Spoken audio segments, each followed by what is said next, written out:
പക്ഷെ ഇപ്പോൾ നേരത്തെ പറഞ്ഞൊരു കാര്യം, ഇനി മോളായിട്ട് അഭിനയിക്കാനുള്ള ഭാഗ്യം ഉണ്ടാവട്ടെ എന്ന് പറഞ്ഞു. ഞാൻ ബാക്കിൽ നിന്നപ്പോഴാണ് നരച്ചേക്കുന്നത് ഒറിജിനലാണോ? അല്ല, അത് അച്ഛനായിട്ട് അഭിനയിക്കാനുള്ള പ്രിപ്പറേഷൻസ് ഓൾറെഡി. അപ്പൊ ഒറിജിനൽ അല്ല, ഒറിജിനലാണ്. ഞാൻ നരപ്പിച്ച. ഓക്കെ, സോ ഈ ഒരു സിനിമയിൽ നമ്മൾ കണ്ടപ്പോൾ എനിക്ക് തോന്നുന്നു, ഇപ്പൊ ഈ ഒരു അറ്റയറിനെ കുറിച്ച് പറഞ്ഞു. ഈ ഒരു അറ്റയർ ആണെങ്കിലും നമ്മൾ ഈ സിനിമയിൽ കാണുന്ന ഫുൾ കളർഫുൾ അറ്റയർസ് ആണ്. അപ്പൊ ഒരു കളർഫുൾ നായകനായി മാറിക്കൊണ്ടിരിക്കുകയാണോ ഞങ്ങൾ മലയാളികൾ? കാരണം നമ്മൾ തല്ലുമാല കണ്ടു, തല്ലുമാലയിലും ഇതുപോലൊരു സിഗ്നേച്ചർ ഔട്ട്ഫിറ്റ് അല്ലെങ്കിൽ ഒരു ഔട്ട്ലുക്ക് കൊണ്ടുവന്നു. ഇപ്പൊ ഇതിലേക്ക് നോക്കുമ്പോൾ തന്നെ നമുക്ക് കാണാം എത്ര മേക്ക് ഓവേഴ്സ് ചെയ്തിട്ടുണ്ട് ഈ ഒരു സിനിമയിൽ. അല്ല, ഇതില് കുറച്ചെണ്ണുണ്ട്. ഇതിൽ 3 സിനിമയുടെ ഷൂട്ടിംഗ് കാണിക്കുന്നുണ്ട്. അപ്പൊ ആ സിനിമയുടെ ഗെറ്റപ്പുകളുണ്ട്. അതല്ലാതെ ഇയാൾ കുറച്ച് ഫ്ലാഷി ആയിട്ടുള്ള ഡ്രസ്സസ് ഒക്കെ ഇടുന്നതും അതൊക്കെ ക്യാരി ചെയ്യാൻ കഴിവുള്ള ഒരാളായിട്ട് തന്നെയാണ് ഇയാള് ഈ സിനിമയിൽ കാണിച്ചിരിക്കുന്നത്.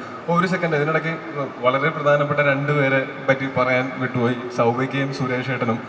അവർ 2 പേരും ഇന്ന് ഇവിടെ ഉണ്ടായിരുന്നെങ്കിൽ കുറച്ചും കൂടെ അടിപൊളിയായിരുന്നു ഈ ഫംഗ്ഷൻ. എനിക്ക് ഭയങ്കര ആഗ്രഹം ഉണ്ടായിരുന്നു അവരും കൂടെ ഉണ്ടാവണമെന്ന്. പക്ഷേ ഷൂട്ടിങ്ങിൻ്റെ തിരക്കായതുകൊണ്ട് അവർക്ക് 2 പേർക്കും വരാൻ പറ്റിയിട്ടില്ല. പക്ഷേ അവർ, ഞാൻ നേരത്തെ പറഞ്ഞ എനിക്ക് ചെറിഷ് ചെയ്യുന്ന ഒരുപാട് മെമ്മറീസ് ഉണ്ടാക്കി തന്നതിൽ പ്രധാനികളായിട്ടുള്ള 2 പേരും അവർ 2 പേരുമാണ്. പിന്നെയും നമ്മളുടെ സുഹൃത്തുക്കളായിട്ടുള്ള ഒരുപാട് പേര് ഈ സിനിമയിൽ വർക്ക് ചെയ്തിട്ടുണ്ട്. എല്ലാവർക്കും ഞാൻ ആദ്യമേ തന്നെ നന്ദി പറഞ്ഞുള്ളൂ. Thank you so much. Yes, thanks a lot. ഒരു കാര്യം കൂടി ചോദിക്കുകയാണ്. ഇപ്പോൾ ഇവിടെ ഒരു സൂപ്പർ സ്റ്റാറിന്റെ ലൈഫ് ഞങ്ങൾ കുറച്ച് കണ്ടു ആ ഒരു ട്രെയിലറിൽ. ലൈഫ് സ്റ്റൈലിൽ റിയൽ ലൈഫിലുള്ള അല്ലെങ്കിൽ റിയൽ ലൈഫിൽ എക്സ്പീരിയൻസ് ചെയ്തിട്ടുള്ള കുറച്ച് കാര്യങ്ങളൊക്കെ തന്നെയാണോ അതോ? അല്ല, കേൾക്കാവോ? ശബ്ദം കുറക്കാം. ഇത് അവര് സൗണ്ട് കുറക്കണുണ്ടോ? ഞാൻ പറയുന്നതിന്റെ കുഴപ്പമില്ല കേട്ടോ.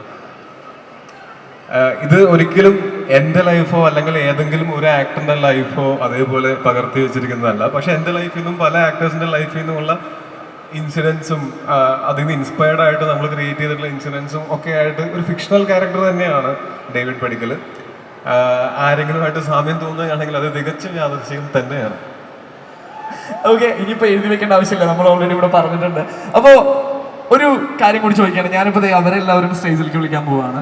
ബാലു ഒന്ന് ജോയിൻ ചെയ്യൂ. ചന്തു, യെസ്. നമ്മുടെ എൻറ്റയർ നടികരുടെ കാസ്റ്റ് ആൻഡ് ക്രൂ നമ്മളോടൊപ്പം ഇവിടെ എത്തിച്ചേരുകയാണ്.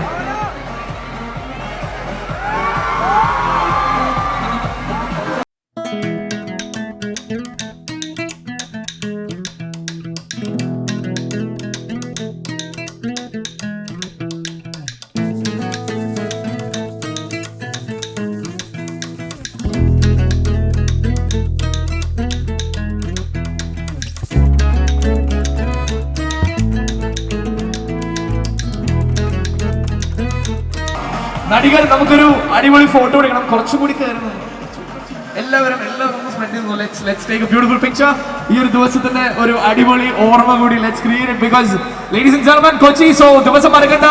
It's May 3rd global release. എല്ലാവരും തിയേറ്ററിൽ എത്തുക, കാണുക ആൻഡ് ഒരു വൻ വിജയമാക്കി മാറ്റുക. This is gonna be a movie to be celebrated. So this is for Nadikar by Lal junior, everybody.